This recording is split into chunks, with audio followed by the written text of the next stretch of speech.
Hey everybody, Dr. Rick Wallace dropping in on you. Getting ready to head to the gym, get a workout in, and then I'm actually jumping on the road again for a short trip. My 21-year-old is graduating from college, and her commencement ceremony is this evening. So I'll be headed down to her school to attend that. Baby's had me on the road the last couple of weekends, but hey, I do it with pride and honor and no feeling of weight or gravity. It's an honor to be able to attend. So I'm hitting you guys up on the way to the gym. I want to talk to you about something that's really close and dear to me. I was sharing earlier about how I feel about my wife, how I love my wife, and how she's actually uncomfortable with how much I talk about it publicly because she thinks it attracts negative attention, as well as those who may admire the way I love her. It's people out there that will actually send negative energy, but I believe in celebrating my wife, my bride, my queen, and I respect, like that. It makes her uncomfortable, so I don't do it as often as I used to, at least not where she can see it. But I'm always talking about it. I talk about it with my clients. I talk about it in my videos. I talk about it in my writings. She's an integral part of who I am. And it brings me to something that I want to discuss with you guys while I'm headed to the gym. Obviously won't be that long. The gym's not that far from the house. But we could talk about all of the, addressing all of the ills of black people. We can talk about miseducation. We can talk about mass incarceration. We can talk about gentrification. We can talk about the lack of economic stability and access to economic resources. We can talk about discrimination in the workforce. We can talk about impotence within the political environment. We can talk about the lack of support and resources for mental health and mental illnesses. We could talk about a bunch of things, but this is something that I want to really drop on you, and I want to ask you to really give some serious consideration to.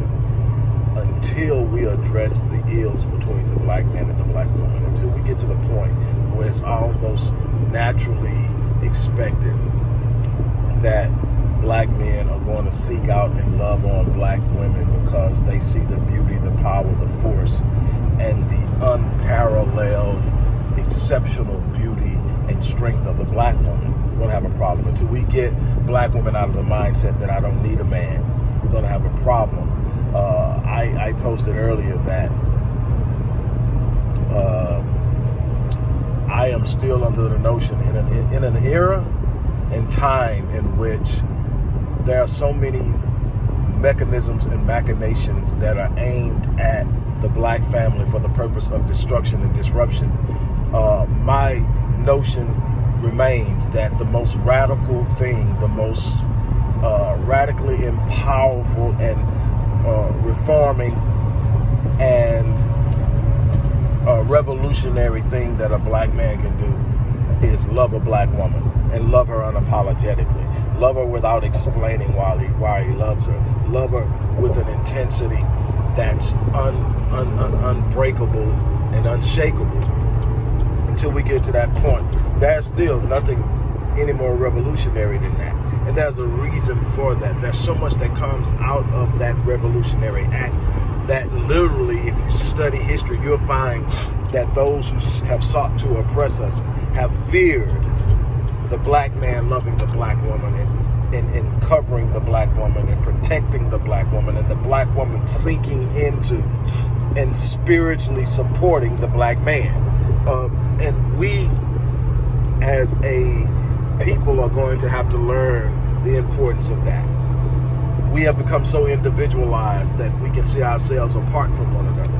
We can see ourselves at distance with one another. We can see ourselves somewhere, some way, and somehow navigating the labyrinthine corridors of a white Eurocentric society and finding our place without one another. And because we are seeking this space within an environment that was not ever created for us, we will never ever seek to stand together and build our own. Dr. Clark talked about it. Dr. Naeem Akbar talked about it. Dr. Amos Wilson talked about it. Dr. John Howard Clark talked about it. I may have said his name once already. I'm going kind of fast. But the thing is,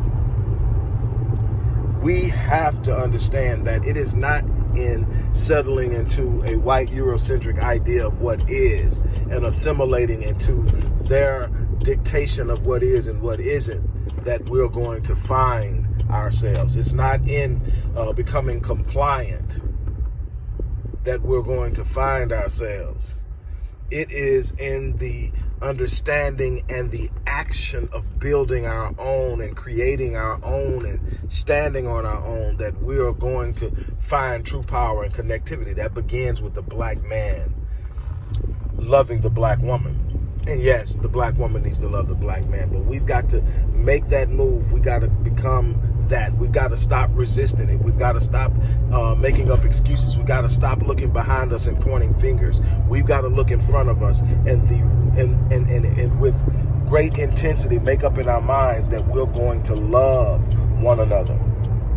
We're going to stop making excuses why we can't love one another. We're going to stop pointing the finger of blame. We're going to work on ourselves. We're going to grow. We're going to heal. We're going to deal with the trauma. And we're going to become everything that we need to be. That is my challenge. That is my belief. That is my work. And I want to invite you to be a part of it. And on that note, I'm going to get off. Don't forget, support the work that we're doing in the community. We need you. All of the information you need to support us is always going to be in the description box of our videos. Thanks. You have a great day.